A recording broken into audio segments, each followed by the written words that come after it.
subject is fear of boobs and not pencils and books. The semester hasn't started until you party where your heart is.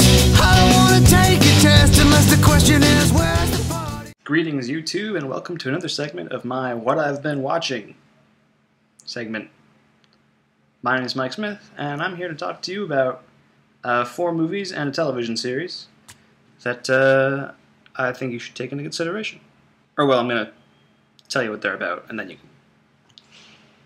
After I discuss them, you can take them into consideration. Whatever you want to do, that's your prerogative. First movie I want to talk about is the 2010 movie Buried, which I watched this past week.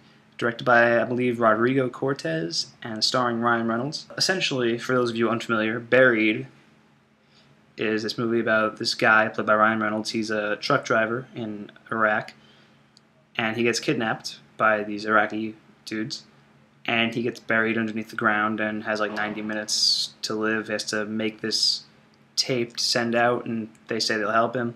It's a one-man show with just Ryan Reynolds. And I mean, he talks to people on the phone.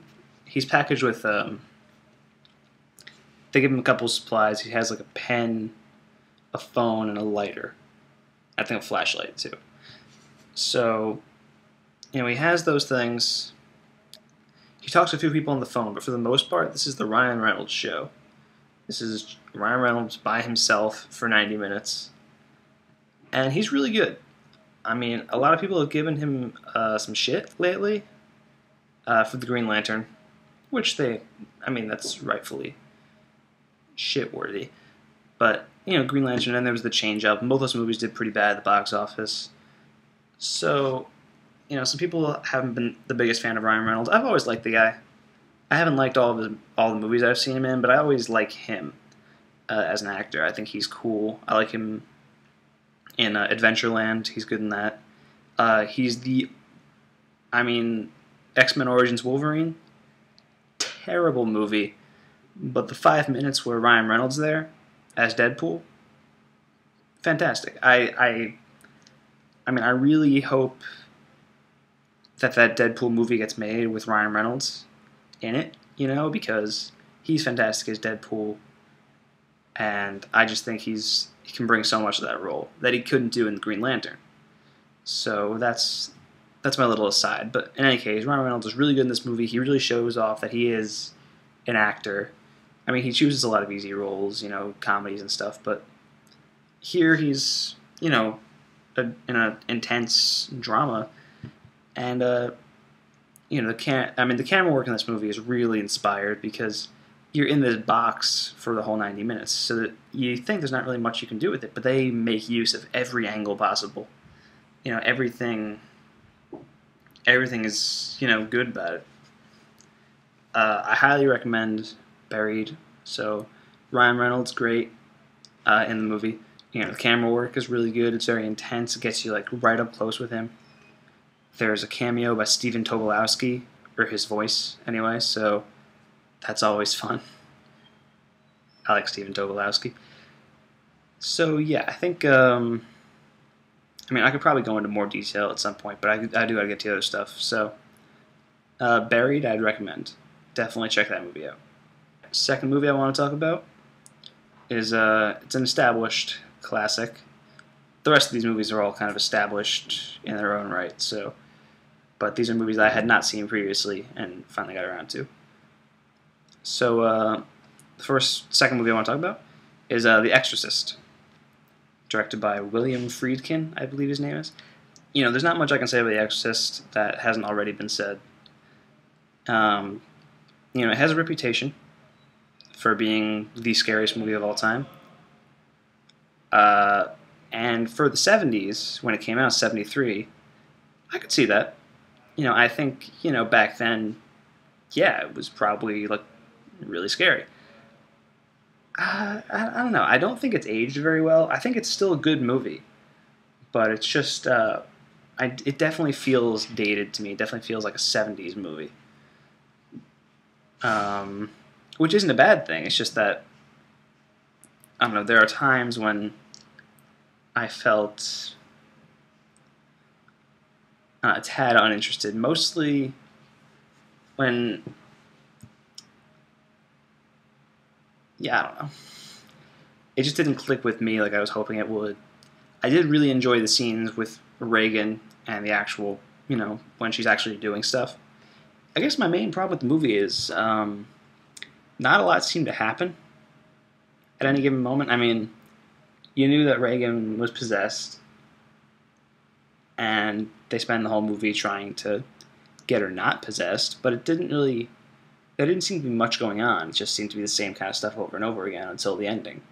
I mean, don't get me wrong. I totally understand why people like this movie. I liked it. I just wasn't as big a fan of it as I was hoping to be. But I did really enjoy the scenes with Reagan, the little girl.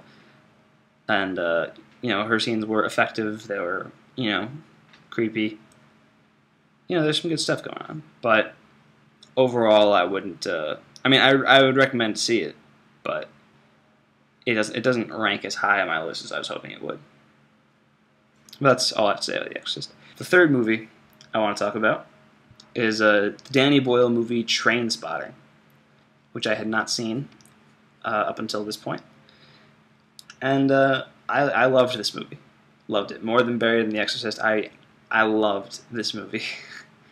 Okay, I mean, Danny Boyle is a filmmaker who I'm always very shaky about. I mean, I always want to check out what he does because he's an interesting guy. He's, a good director, and he's always choosing different projects, like projects that are different from what he's done before, and I appreciate that. I think that's a really cool thing. So, but I'd seen 4 of his movies up to this point before I saw Trainspotting. There's 127 Hours, Slumdog Millionaire, 28 Days Later, and Sunshine. Now, I love 127 Hours. I think that's his best movie. Slumdog Millionaire, everybody else seemed to love, but I wasn't as big. I mean, I think it's okay. It's just, I thought it was a little overrated. I gotta be honest. And then 28 Days Later I thought was pretty good. That's also, I think, a tad overrated, but it's pretty good. I liked it. Cillian Murphy's really good, and Brendan Gleeson, all that.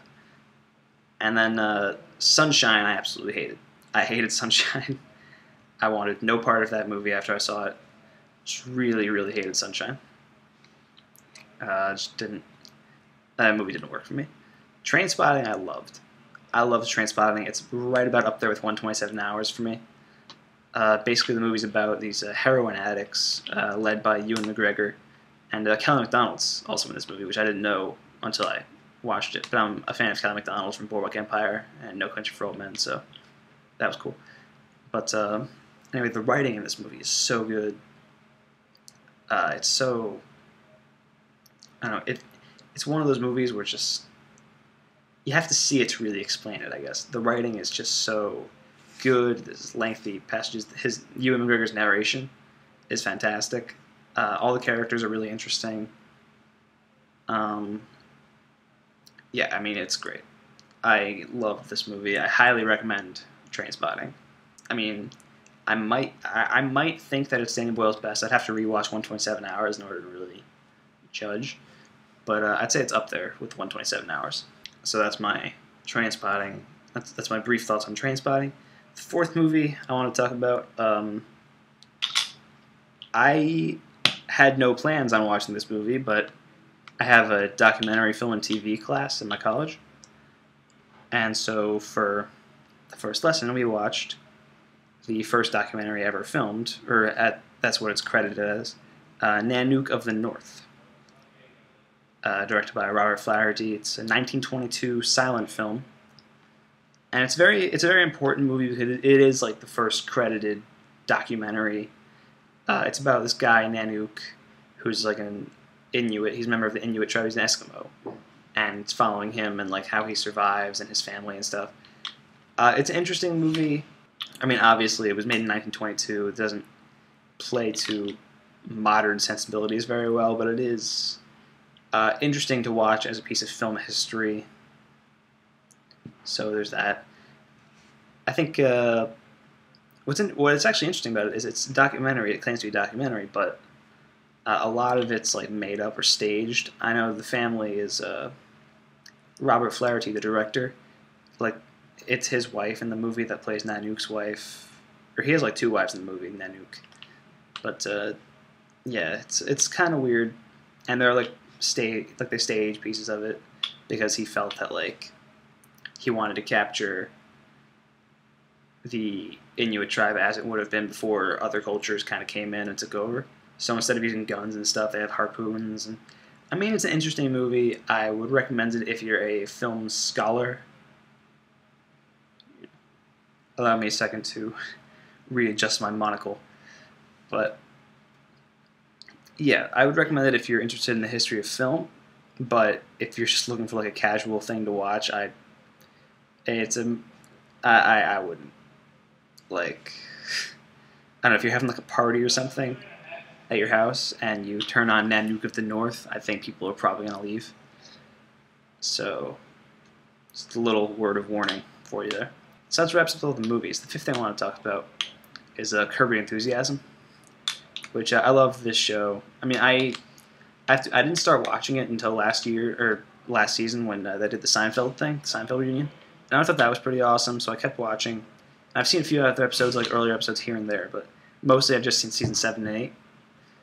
And the 8th season finale just aired on Sunday. And my school doesn't have HBO, so I had to stream it online. But it was fantastic. I mean, this whole season's been really good. There's been some really good episodes, but this might have been like one of the best I've ever seen. Admittedly, I haven't seen like the first 6 seasons, but the stuff that I've seen, it was fantastic.